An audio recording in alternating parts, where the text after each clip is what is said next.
વિદ્યાર્થી મિત્રો, આપણે જડત્વની ચાક માત્રાની વાત કરતા હતા. કંઈક સૂત્ર પણ લખેલું, જડત્વની ચાક માત્રા I બરાબર summation MI RI square, I is equal to 1 to n. હવે MI શું છે? M એ કણનું દળ છે. RI શું છે? કણનું અક્ષથી લંબ અંતર છે. એટલે આપણે વ્યાખ્યા પણ આપેલી કે દ્રઢ પદાર્થના કણોના દળ અને અક્ષથી લંબ અંતરના વર્ગના ગુણાકારના સરવાળાને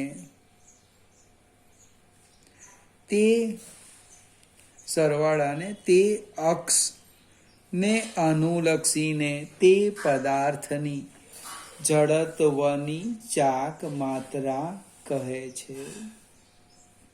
આપણે એકમની વાત કરીએ તો એનો એકમ, દળનો એકમ કિલોગ્રામ, અંતરનો એકમ metre square, kilogram into metre square. વિદ્યાર્થી મિત્રો, કોઈકને આવો પણ વિચાર આવે, kilogram into metre square per second square into second square.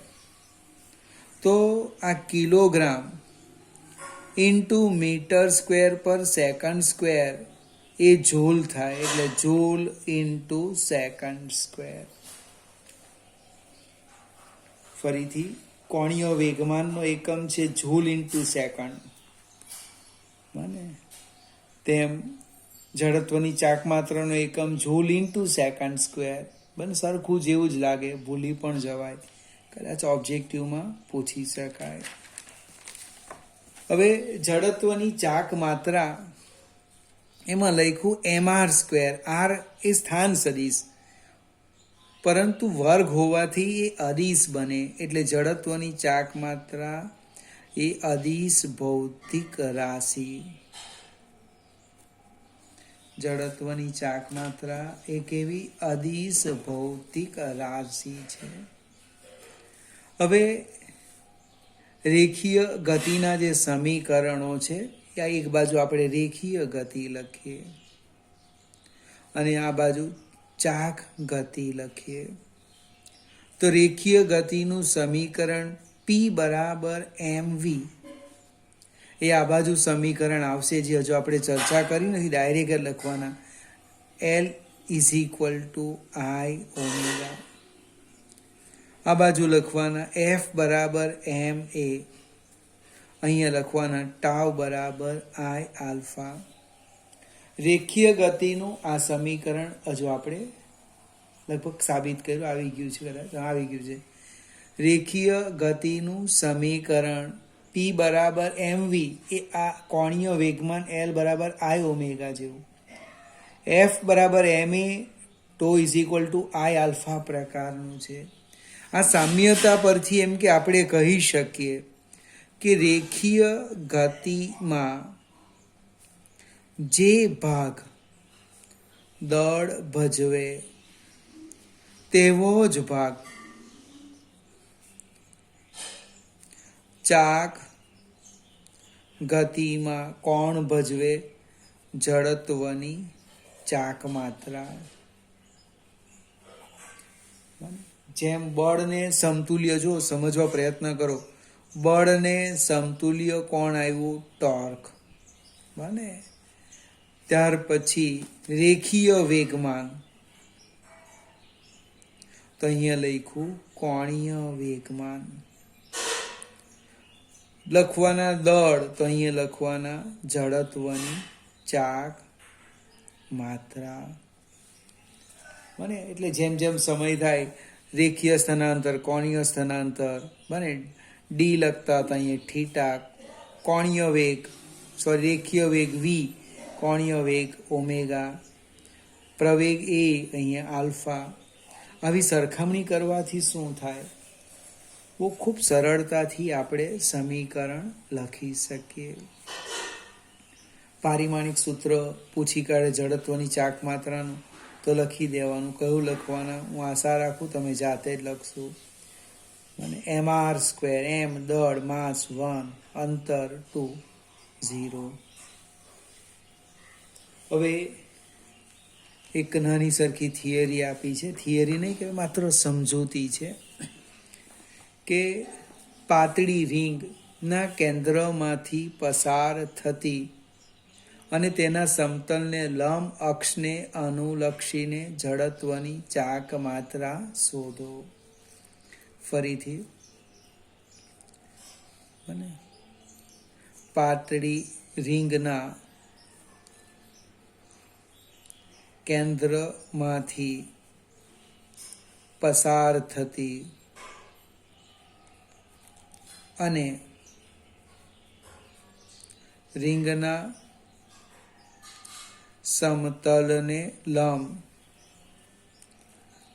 અક્ષને રિંગના કેન્દ્રમાંથી પસાર થતી, રિંગના કેન્દ્રમાંથી પસાર થતી સમતલને લંબ અક્ષને અનુલક્ષીને જડત્વની ચાક માત્રા શોધો. આપણે એક જસ્ટ નાની સરખી આકૃતિની કલ્પના કરીએ. આ રીતના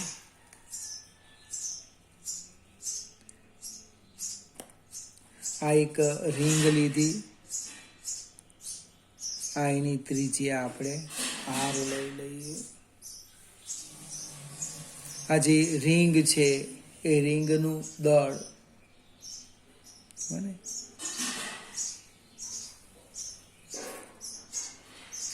રિંગનું દળ લખી દઈએ કેપિટલ M અને ત્રિજ્યા લખી દઈએ કેપિટલ R. રિંગનું દળ M લીધું અને એની ત્રિજ્યા લીધી R. હવે આ જે સમગ્ર રિંગ છે એને હું નાના નાના ખંડોમાં વિભાજિત કલ્પું. ધારો કે એક આ ખંડ લઈએ, બીજો ખંડ લઈએ. આમ આ ખ્યાલ આવશે કે નહીં? સમગ્ર રિંગને નાના નાના ખંડોમાં વિભાજિત કલ્પી દઈએ. આમ હવે જે દરેક ખંડ છે, આ અક્ષ આપણી આ છે, આ જો ફિગર જોજો, આ અક્ષ છે. આ અક્ષથી દરેક ખંડનું લંબ અંતર એક સરખું છે. દરેક ખંડનું અક્ષથી લંબ અંતર એક સરખું છે. હવે આપણે સહેજ આગળ જઈએ. આ જે રિંગ છે એની રેખીય દળ ઘનતા લખીએ. રેખીય દળ ઘનતા લેમ્બડા m/2πr બને. પરિઘ આખી લંબાઈ એની શું થવાની? આ કુલ લંબાઈ પરિઘ, દળ ભાગ્યા લંબાઈ એટલે પરિઘ. હવે આપણે એક ખંડ લઈએ. ખંડ જોજો વાક્ય રચના. ખંડ લઈએ, નમૂનાનો એક ખંડ લીધો, એની લંબાઈ લખી દઈએ dl. આ ખંડ છે એનું દળ લખું dm = લેમ્બડા dl. એકમ લંબાઈ દીઠ લેમ્બડા, તો dl લંબાઈનું કેટલું? તો કે આટલું. એટલે લેમ્બડા m/2πr × dl. હવે સમતલને લંબ રિંગના સમતલને લંબ અને કેન્દ્રમાંથી પસાર થતી અક્ષને અનુલક્ષીને જડત્વની ચાક માત્રા. આ ખંડની બને એટલે di લખું તો કેટલી? dm × r². આ જે અંતર છે એ r થવાનું અને આ ખંડની dm છે દળ. હવે dm ની કિંમત મૂકી દઈએ. dm m/2πr dl × r². એક r નીકળી જશે એટલે કે mr/2π, r તો નીકળી ગયો, 2π × dl. હવે સમગ્ર રિંગની જડત્વની ચાક માત્રા લખવું એટલે I બરાબર સંકલન di. હવે mr અપન ટ્વાઇસ પાય અચળ એને બહાર કાઢી લેમ એટલે I બરાબર એક મિનિટ મિત્રો ભૂલ થઈ ગઈ. I બરાબર mr અપન ટ્વાઇસ પાય સંકલન dl. હવે dl એટલે રેખા સંકલન એટલે લંબાઈ. હવે વર્તુળની લંબાઈ કેટલી તો કે પરિઘ જેટલી એટલે I બરાબર mr અપન ટ્વાઇસ પાય ઇન્ટુ પરિઘ ટ્વાઇસ પાય નીકળી ગયા એટલે mr². ફરીથી વિદ્યાર્થી મિત્રો આ એક જ સાબિતી છે. રિંગના યાદ રાખવાનું છે, રિંગના કેન્દ્રમાંથી પસાર થતી રિંગના સમતલને લંબ અક્ષને અનુલક્ષીને જડત્વની ચાક માત્રા કેટલી I બરાબર mr². પહેલા શું લખ્યું? રેખીય ઘનતા. એક સૂક્ષ્મ ખંડ લીધો, એની લંબાઈ લીધી dl, એનું દળ લખ્યું. આ dm ની જડત્વની ચાક માત્રા લખી દીધી, કુલ લખી દીધી. બીજા બધાની આપણે સ્વીકારી લેવાના છે. એક બીજી પણ નાની થિયરી છે. એક અવગણ્ય દળ અથવા તો દળ વગરનો એક પાતળો સળિયો લઈ લઈએ.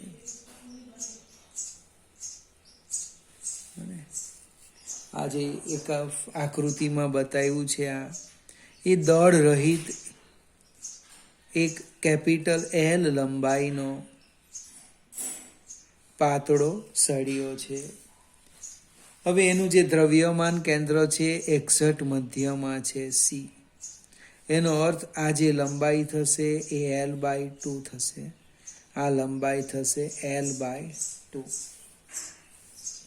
એ સળિયાના છેડે બે નાના ગોળા લટકાવેલા છે આ રીતના. હવે આ જે તંત્ર થયું એ તંત્રનું દળ લખું. તંત્રનું દળ હું લખી દેમ, ધારો કે કેપિટલ M. હવે તંત્રમાં 3 જણા છે, એક સળિયો છે અને 2 સમાન ગોળા છે. સળિયો દળ વગરનો છે, એનો અર્થ આ બંને ગોળાનું દળનો સરવાળો એ કેપિટલ M. એનો અર્થ આ જે બંને ગોળા છે બને બંને સમાન ગોળાનું દળ કેટલું થશે m/2. એટલે અહીંયા લખવું હોય તો લખી દે ભાઈ, આનું દળ m/2, આનું દળ m/2. અથવા mm લખતે તો તંત્રનું કુલ દળ ટ્વાઇસ m થતે. સેજ આપણે આગળ જઈએ. હવે સળિયાની દ્રવ્યમાન કેન્દ્રમાંથી પસાર થતી અને સળિયાની લંબાઈને લંબ અક્ષ એટલે આ અક્ષ લેવાના બને એ અને અનુલક્ષીને જડત્વની ચાક માત્રા લખું છું. જોજો ફરીથી સળિયાના અથવા તંત્રના દ્રવ્યમાન કેન્દ્રમાંથી પસાર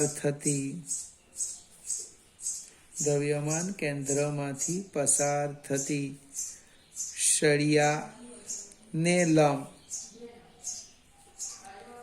અક્ષને અનુલક્ષીને જડત્વની ચાક માત્રા કેટલી થાય તો લખી દેવ, I = m1r1² પ્લસ m2r2². અહીંયા m1 બરાબર m2 બરાબર કેટલા છે m/2. એ જ પ્રમાણે r1 બરાબર r2, દ્રવ્યમાન કેન્દ્રથી અંતર કેટલું છે બંનેનું L/2. આપણે આમાં કિંમત મૂકી દઈએ, m1 m2 બને m1 તો કે m/2 into L²/4 plus m/2 into L²/4 એટલે સાદું રૂપ આપો લગભગ ml² ટ્વાઇસ ml²/8 બંને પર સરખા છે ને એટલે જડત્વની ચાક માત્રા આવી ગઈ ml²/4 ફરીથી મને યાદ રાખવાનું આ પાતળા વજન વગરના સળિયાના બંને છેડે સમાન દળ મૂકવામાં આવે તો સળિયાના દ્રવ્યમાન કેન્દ્રમાંથી પસાર થતી સળિયાને લંબ અક્ષને અનુલક્ષીને જડત્વની ચાક માત્રા કેટલી ml²/4 વિદ્યાર્થી મિત્રો આ બંને નાની નાની થિયરી છે એનું સૂત્ર જ કામનું છે આપણે છતાં એકવાર આ શીખી લેવું